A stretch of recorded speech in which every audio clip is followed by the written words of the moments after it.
ရစ်တော်ကိုတကယ်ပဲကျွန်တော်နှစ်ကာယုံကြည်ရဲ့လားဒါတွေလည်းပဲကျွန်တော်တို့ပြန်ပြီးတော့စဉ်းစားရမယ်ကျွန်တော်တို့ဝတ်ပြုကိုးကွယ်ခြင်းလာတာတကယ်ပဲဖျားရှင်ကိုကျွန်တော်တို့စိတ်နှလုံးအကျွမ်းမဲ့ချီးမွမ်းပြီးတော့ကိုးကွယ်တဲ့စိတ်နဲ့ကျွန်တော်တို့လာတာလားဒါမှမဟုတ်ကျွန်တော်တို့ကလူမှုရေးတွေ့ဆုံဖို့ဒီသဘောပဲလားဒါတွေကိုကျွန်တော်တို့ဖြစ်ဖို့နားလည်ဖို့လိုအပ်ပါတယ်ဒီနေ့ကျွန်တော်တို့ဟာအိုးမြေပဲဖြစ်တယ်ခရစ်တော်ဟာအိုးဒိန်ဖြစ်ပါတယ်ဒီနေ့အိုးဒိန်ဖြစ်တဲ့ခရစ်တော်ရဲ့ပြုပြင်မှုကိုခံယူပြီးတော့ကျွန်တော်တို့ရဲ့ဘဝအသက်တာမှာပြင်ဆင်ဖို့လိုအပ်ပါတယ်ဒါမှမဟုတ်တမန်တော်ကြီးရှင်ပေါလုကငါဒီခရစ်တော်နဲ့အတူလက်ဝါးကားတိုင်းမှာအသေးခံပြီနော်ဒီနေ့သူအသက်ရှင်နေတဲ့ဥစ္စာဟာဘာလဲဆိုရှင်မိမိကိုယ်ကိုအသက်ရှင်တာမဟုတ်ဘူးသူ့ထဲမှာရှိတဲ့ခရစ်တော်ကအသက်ရှင်တာဖြစ်တယ်ပြောချင်တာကတော့သခင်ယေရှုခရစ်တော်ရဲ့ပြုပြင်မှုကိုသူခံယူပြီးတော့အသက်ရှင်တာဒီလိုအသက်ရှင်တာမျိုးကျွန်တော်တို့မှလည်းလိုအပ်ပါတယ်ခရစ်တော်၌ပြုပြင်ပြောင်းလဲတဲ့အသက်တာအမတန်ပဲအရေးကြီးပါတယ်ဒါမှမဟုတ်တမန်တော်ရှင်ပေါလုကဆက်ပြောတာကခရစ်တော်ရဲ့ပုံသွင်းခြင်းခရစ်တော်ရဲ့တကူခံစားရတဲ့အခါမှာသူဘလို့ဥဒန်းကျူးနိုင်လဲဆိုရှင်ငါအသက်ရှင်သည့်အရာမှာခရစ်တော်ဖြစ်တယ်သိလို့ရှိရင်ဒါဘလို့တောင်ကောင်းတယ်ဒီလောက်ဥဒန်းကျူးနိုင်တယ်ဒါမှမဟုတ်တမန်တော်ရှင်ပေါလုကဆက်လက်ပြီးတော့ဖော်ပြတာငါဖြစ်လင်ငါတို့သခင်ယေရှုခရစ်လက်ဝါးကားတိုင်တော်မှတပါအဘေအရာ၌မြဝါကြွားခြင်းမရှိပါစေနှင့်တတ္တဝါအသစ်ဖြစ်ခြင်းငါသာအကျိုးရှိတယ်နော်တတ္တဝါအသစ်ဖြစ်တယ်နော်ခရစ်တော်၌အသစ်သောဘဝအသက်တာဖြစ်ဖို့လိုအပ်ပါတယ်ဒါကြောင့်မို့ဒီနေ့ကျွန်တော်တို့ဒီမှာရှိကြတဲ့ညီကိုမောင်နှမများသခင်ယေရှုခရစ်တော်ကိုမိမိရဲ့ဘဝအသက်တာမှာပြန်လဲပြီးတော့သက်တာကိုဆက်ကပ်ကြပါစို့ဒီနေ့သူ့ရဲ့ပုံသွင်းခြင်းအတိုင်းလူတော်အတိုင်းကျွန်တော်တို့သက်ရှင်ဖို့လိုအပ်ပါတယ်ဒီနေ့ကျွန်တော်တို့ခရိယန်အသင်းတော်တွေဒီပင်လင်ဒီနေ့ပြန်လဲပြီးတော့စဉ်းစားဖို့လိုအပ်ပါတယ်ကျွန်တော်တို့အသင်းတော်ရဲ့အမှုတော်လုပ်ငန်းအသင်းတော်ရဲ့လုပ်ငန်းတွေဘယ်လိုလဲဒါမှမဟုတ်တမန်တော်ရှင်ပေါလုကထို့ကြောင့်ခရစ်တော်သည်ငါတို့ကိုလွတ်တော်မူသောလွတ်ခြင်းအခွင့်၌တည်နေသဖြင့်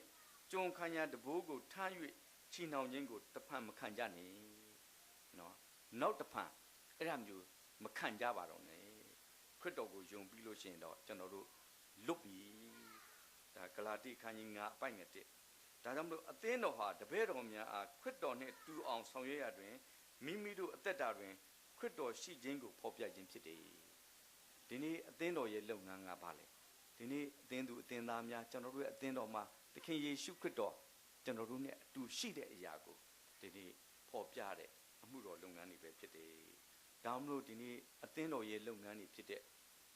မိတ္တရာဖွဲ့ခြင်း fellowship နော်သက်သေခံခြင်း witnessing တို့ကြိုကချင်နှစ်ချင်းခရစ်ယာန်အသင်းတော်ဒါသက်သေခံတဲ့အသင်းတော်ဖြစ်ရပါမယ်ဒီနေ့ကျွန်တော်တို့ကိုအသင်းသူအသင်းသားလေးပဲစုစည်းတာမျိုးမဟုတ်ဘူးဒီနေ့ဘုရားသခင်ပို့တာပါလေဒီနိုင်ငံကတော့ရုပ်ဝါဒတွေထွန်းကားတယ်သခင်ယေရှုခရစ်တော်ကိုဒါမယုံကြည်သေးတဲ့လူတွေအများကြီးရှိတယ်ဒါတွေကဒီကိုပို့တာဟာမှန်ပါတယ်အသက်မူဝမ်းကြောင်းအတွက်ဘဝတိုးတက်ကြောင်းအတွက်သို့တော်လည်းပဲအသင်းတော်ဟာသက်သေခံဖို့ဖြစ်ပါတယ်သွန်သင်ခြင်းဟောပြောခြင်းဒါနဲ့မကမဲ့ဝတ်ပြုကူးကွယ်ခြင်းဒီနေ့ကျွန်တော်တို့ဝတ်ပြုကူးကွယ်ကြတယ်ဒါအောင်ကျမ်းစာထဲမှာနော်ဥပုပ်နေ့ကိုယူသည်ပါဒီနေ့ဥပုပ်နေ့ကိုကျွန်တော်တို့သတိရတယ်ဇာတ်ကြီးကိုကျွန်တော်မေးကြည့်တယ်တင်းသူအတင်းသားဘယ်လောက်ရှိလဲ150လောက်ရှိတယ်ဒါပေမဲ့အလုတ်အကိုင်းနေမအားတာနဲ့100လောက်ပုံမှန်လာတယ်ဒီနေ့ကျွန်တော်တွေ့ရတာသိပြီးဝမ်းသာတယ်ဒီနေ့ဝတ်ပြုကူးကွယ်ခြင်းအင်မတန်အရေးကြီးတယ်ဒီနေ့ခရိယန်ရဲ့အသက်တာမှာအရေးကြီးတဲ့အရေးကြီးဆုံးကဘာလဲဆိုရှင်ဘုရားရှင်ကိုဝတ်ပြုကူးကွယ်ခြင်းပဲဧဝံဂေလိမလုပ်ရဘူးမဟုတ်ဘူးသာသနာမပြုရဘူးမဟုတ်ဘူးဒီနေ့အရေးအကြီးဆုံးကဘုရားရှင်ကိုကျွန်တော်တို့ဝတ်ပြုကူးကွယ်ခြင်းပဲဒီနေ့တူကျုံနှစ်ချင်းခရိယန်အသင်းတော်တိုးပြီးတော့ဘုရားသခင်၌ဝတ်ပြုကူးကွယ်ခြင်းနဲ့မွေးလျော်ပါအစေခံဝန်ထမ်းခြင်း Christian service ဒါလည်းသိပ်ပြီးတော့အရေးကြီးပါတယ်ဒီနေ့ကျွန်တော်တို့အသင်းတော်ရဲ့အမှုတော်ဆောင်ခြင်းဟာဒီနေ့လူသားတွေဆင်းရဲမွဲတွေခက်ခဲနေတဲ့လူတွေဒုနဲ့တွေရှိပါတယ် ဒီမှာရှိခြင်းမရှိမယ်ကျွန်တော်တို့မြန်မာပြည်ကိုတစ်ချက်လောက်လှမ်းပြီးစဉ်းစားကြည့်လိုက်ပါဒါတွေကိုတွေ့လာမှာဖြစ်ပါတယ်ဒါကြောင့်မလို့ချစ်တော်ညီကိုမောင်မပေါင်းတို့ဒီနေ့အသင်းတော်ရဲ့အမှုတော်လုပ်ငန်းဟာဒီနေ့သူတစ်ပါးတို့ကိုခရစ်တော်ကိုရရှိခံစားပြီးတော့ဘဝအသက်တာတွေပြောင်းလဲဖို့ဖြစ်ပါတယ်ဒီအမှုကိုဆက်လက်ပြီးတော့ဆောင်ရွက်ဖို့လိုအပ်ပါတယ်ဆရာကြီးယူဒတ်တန်အနှစ်နေရာ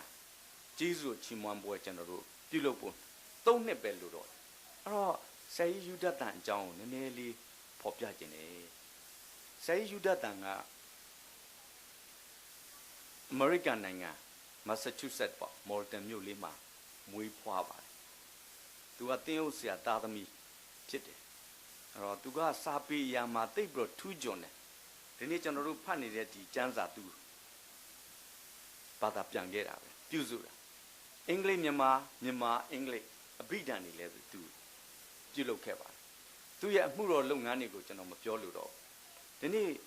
ကျွန်တော်ကမကြသေးခင်ကဟိုးမက်ဆာချူးဆက်ကိုကျွန်တော်တို့ရောက်သွားတယ်ကျွန်တော်ကအဲ့မှာရှိတဲ့ဆရာဒေါက်တာမောင်ထွေးကိုဆရာကြီးယူဒတ်တန်အိမ်ကိုကျွန်တော်သွားပြီးတော့ကြည့်ကျင်တယ်ဟာဆရာကြောက်တုံးလေးပဲကြံတော့တယ်ဟာကဲပါပဲဖြစ်သွားကြည့်မယ်မော်လ်တန်မြို့လေးကိုအဲ့တော့အိမ်နံပါတ်154နဲ့တူတယ်ကျွန်တော်မှတ်မိသလား145လား sorry ဓာတ်ပုံရိုက်လာပြီးရင်ကျွန်တော်ဆုတောင်းတယ်အဲ့လေဘုရားသခင်ဆရာကြီးယူဒတ်တန်အတွက်ကျေးဇူးတော်ချီးမွမ်းပါတယ်နော်သူဗမာပြည်ကိုလာပြီးတော့အေဝံဂေလိလုပ်တဲ့အတွက်ကြောင့်ကျွန်တော်တို့အခုခရစ်တော်ကိုယုံကြည်လာတယ်အသင်းတော်တွေဖြစ်လာတယ်ဒီနေ့ဆရာကြီးယူဒတ်တန်ကဲ့သို့ကျွန်တော်တို့ဒီဘုရားခင်ရဲ့အမှုတော်ကိုတိုးပြီးတော့ကျွန်တော်တို့လည်းဆောင်ရွက်ဖို့ကျွန်တော်စက္ကန့်အနှံတယ်တစ်ချိန်တည်းမှာအဲ့ဒီအိမ်လူကိုလည်းပဲဘုရားခင်ဝယ်ကျင်လိုက်တာလို့နှစ်ချင်းအသင်းချုပ်အနေနဲ့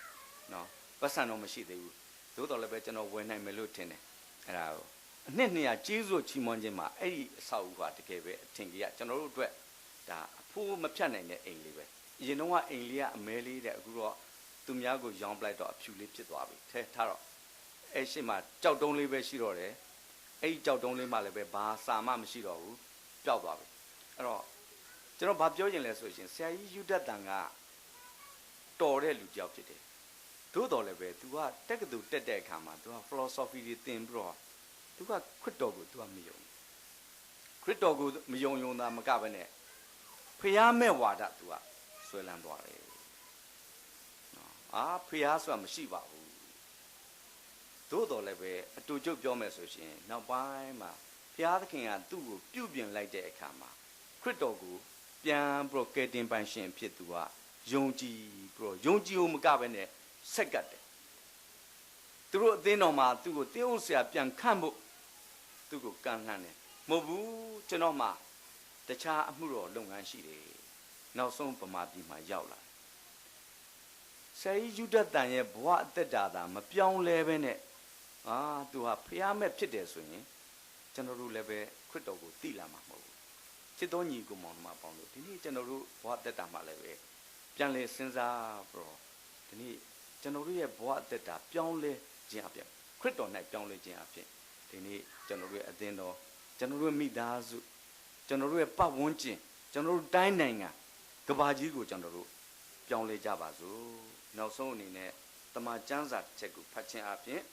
ဒီတရားဒေသနာကိုနှိကုံးချုပ်တော့ပါတယ်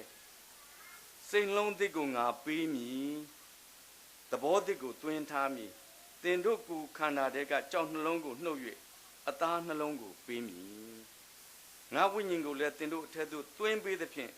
သင်တို့သည်ငါ၏တရားလမ်းသို့လိုက်၍ငါစီရင်တော်မူချက်တို့ကိုစောင့်ရှောက်ကြလိမ့်မည်ဘိုးဘီတို့အားငါပြီးသောပြည်၌သင်တို့သည်နေရ၍ငါ၏လူဖြစ်ကြလိမ့်မည်ငါသည်လည်းသင်တို့၏ဖျားသခင်ဖြစ်မည်အားလုံးကိုသူပဲကျေးဇူးတင်ပါတယ်လို့สักครั้งเลยมุงกาเพคริสตะกลายใช้สักครั้งละมวยกาบทามุงกาชลายสระกบาเบไกกบูเจจูตุมใส่โคเล